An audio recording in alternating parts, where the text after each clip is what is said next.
Assalamualaikum warahmatullahi wabarakatuh. Saya Pramita Sari, NIM E 2019-1196 dari kelas Perbankan Syariah 4. Di sini saya dari kelompok 9 akan mempresentasikan hasil diskusi kami yang bertemakan tentang menciptakan ekuitas merek. Nah, di sini saya akan memaparkan poin tentang definisi ekuitas merek serta terobosan pemasaran ekuitas merek. Nah, poin yang pertama yaitu definisi ekuitas merek. Menurut American Marketing Association, merupakan istilah ataupun lambang yang digunakan oleh seorang penjual ataupun kelompok penjual untuk mendefinisikan suatu produk dan juga untuk mendiferensiasikan antara produk yang satu dengan produk bersaing. Jadi, dalam kesimpulannya, ekuitas merek digunakan untuk perbedaan, membedakan antara produk yang satu dengan produk yang lainnya, dan juga ada perbedaan untuk cara kerja dari suatu produk tersebut. Yang selanjutnya adalah peran merek, di mana dalam hal ini peran merek dibagi menjadi 3, yaitu yang pertama tentang sebuah merek dapat menjadi identifikasi sumber atau pembuatan produk dan meningkatkan kemampuan konsumen untuk menganalisis dari tentang segi kualitas, harga, maupun dari pembuatan produk tersebut. Yang kedua adalah merek dapat memudahkan konsumen untuk menelusuri produk tersebut, sehingga konsumen ingin mencari tahu tentang komposisi ataupun tentang lainnya itu konsumen mudah. Yang ketiga adalah perusahaan menandakan bahwa dirinya memiliki tingkat kualitas tinggi sehingga pembeli puas dalam memperoleh produk tersebut. Poin yang selanjutnya adalah ruang lingkup penetapan merek, di mana dalam hal ini mengenai ruang lingkup merek terlebih produk tersebut untuk siapa.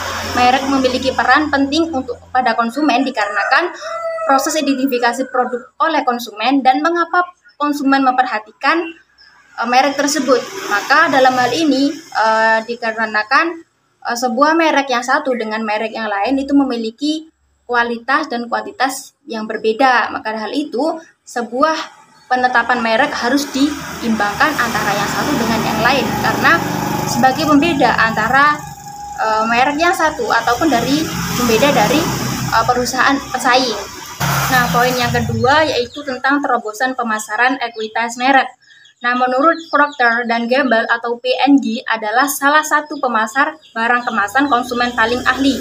Nah, dalam hal tersebut di mana menurut P&G itu ada hal yang membutuhkan terobosan pemasaran, yaitu diantaranya yang pertama tentang pengetahuan pelanggan, yang kedua adalah pandangan jangka panjang, di mana dalam hal ini harus menciptakan inovasi dari tahun pertama sampai tahun-tahun selanjutnya.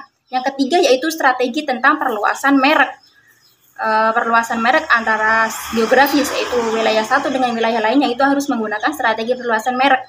Yang keempat adalah tenaga penjualan agresif, di mana dalam hal ini seorang produsen harus memperluas perdagangannya melalui pengecer satu ataupun pengecer 2. Yang kelima adalah efisiensi manufaktur dan pemangkasan biaya. Yang keenam adalah sistem manajemen merek.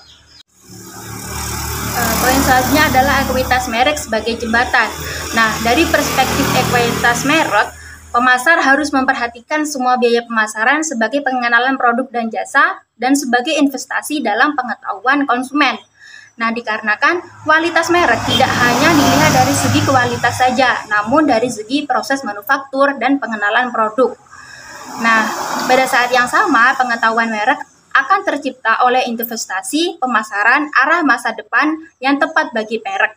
Konsumen akan memikirkan berdasarkan analisis dari kualitas merek tersebut.